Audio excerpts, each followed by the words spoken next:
it's okay because, you know, it is done. So it shows what we can do when we stand together, Republicans and Democrats and independents working together for a cause, that you actually can make some change there, but it does not come easily. Down in Washington, we know that we've had problems with our environment, and we also know that we haven't had any energy policy for a long time, and we didn't even pass in 32 years an increase in the miles per gallon. Can you imagine? I mean, I'm driving a Toyota Corolla that gets better mileage and has been able to get better mileage than the new standards we just passed, and we're all congratulating ourselves. But the point is, it took 32 years, and it would not have happened if we hadn't had this 110th Congress. So we did raise the miles per gallon. And we provide some other very important environmental legislation, and we protected land, and we passed some water bills that will protect water. We took care of a lot of the people from Katrina that have been neglected, put more money in that area. We put more money in Veterans Bill than ever before in history. And to show how it's helped New Hampshire veterans, it's provided 125 more jobs at the Manchester VA, and it also is working towards eliminating the backlog. Anybody have any idea of what the backlog was for veterans with claims? 6 months. No, I wish. 650,000 cases were pending. Why? Because that was not a priority of the previous administration, the previous Congress. 650,000 backlog. So when we got there, the problems were so deep and so intense, and people have been neglected for so long, that what we started to do right away was oversight. And heaven knows we've had a lot of oversight. I sit on the Armed Services Committee, and we have done one on fraud and waste in Iraq. We have followed the policy, the fact that we didn't have accountants that were paying attention. I mean, it was pretty amazing the work that had to be done.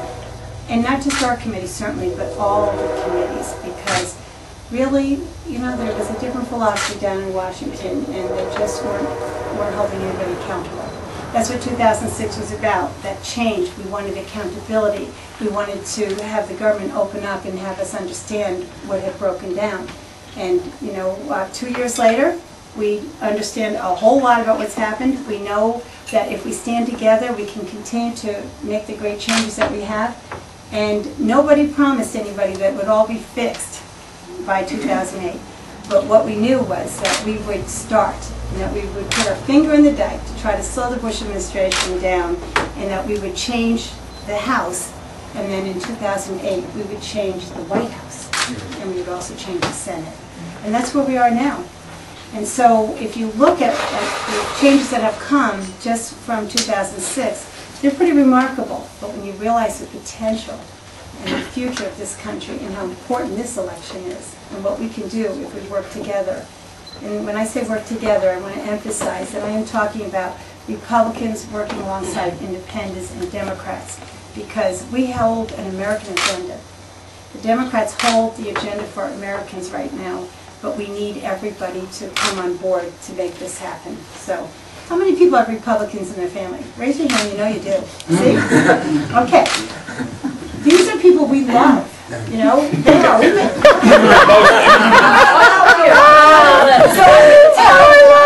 I'm going to tell you something. When people say, what's it like down in Washington? And I said, oh, I'll tell you. It's like having Thanksgiving dinner with your dysfunctional family every day. And that will give you a sense. But the reality is that that we may have different ideas about how to get to a certain point. But if you ask your Republican family member if he or she wants somebody to go cold this winter, they'll say no. They want to make sure there's heat for everybody. If you ask them if they want to leave their children unprotected with toys from China that have lead paint, they'd say no. If you ask them if they want people to have roofs over their heads, they would say yes.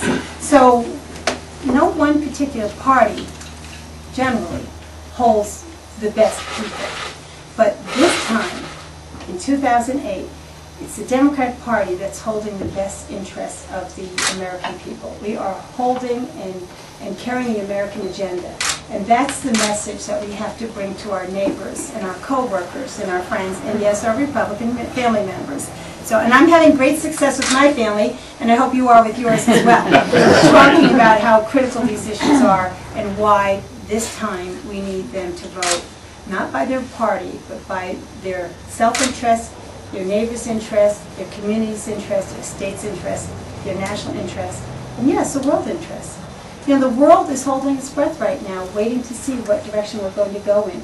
Are we going to say, yes, we're fine with torture and boarding, waterboarding? Is that who we are as a people?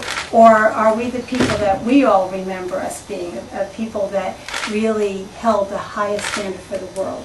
We were the shining light on the hill. Anybody travel abroad in the past few years? How's it looking out there? You know, you go abroad and people say things. I don't speak much Italian, but I knew what people were telling me when I went to Italy. Bush no bene. And I knew exactly what they meant. And they knew exactly what they meant too. So this is the issue. And when I talk about the world holding its breath, waiting to see America reemerge, the America that I grew up with, that we're so proud of, the America that protects all of us, the America that believes in all of us, that believes in prosperity for all. We haven't always had it right, but we've always been striving to make it right. And in the past 8 years, we've lost our way. But in 2006, we started getting ourselves back on the road, and I will tell you that we have a presidential candidate who has the roadmap back and is waiting, and we're waiting, and the world's waiting. So this is larger than our party. It's larger than any issue that we've confronted in a long time, because our nation depends on our unity. It depends on our ability to work together. It depends on our willingness to put aside our differences and to reach out to those and make sure that they too are part of that American vision. I'm very, very honored to have been in this fight for our country for the past couple of years down in Washington. I'm going to continue that fight for all of us. I have an A+ rating for middle class, and I'm honored to do that. I've stood up for our Constitution. I voted against FISA because I didn't think we went all the way there. I have voted for the environment. I have voted for working men and women. I have fought continuously for our troops. I am a military spouse. My husband's a veteran, and that is of critical importance to me that we say thank you, and that $1 yellow ribbon is not what they need. What they need is somebody in Washington and a government in Washington that honors their sacrifice and recognizes that it's a sacrifice they made and that we have to stand beside them for as long as they need us. That's how we say thank you to them. So, a lot of issues here, and I keep saying that I feel like I have a tiny thumbprint on the history page, but so do you. And when our kids and our grandchildren read our American history books, what are they going to see? Are they going to see the America that we want to see, or are they going to see something that looks different, the ones that where the Bush administration has taken us? That's the issue there. What do we want them to look back and say, what happened on their watch? What were we doing while all this was happening? So I know some of you have heard me say that you need to work like your country depends on you, because it does. And you need to work in this election like your family depends on it, because it does. And you need to work like the world depends on you to work right now, because it does. And so we share the responsibility for change, and we will share the absolute joy when the change comes. And we will share a brighter future for kids like the ones that I'm smiling at right now, because of the work that we do right now, today, and right through November. So thank you for coming out, and I'll take any questions that you have.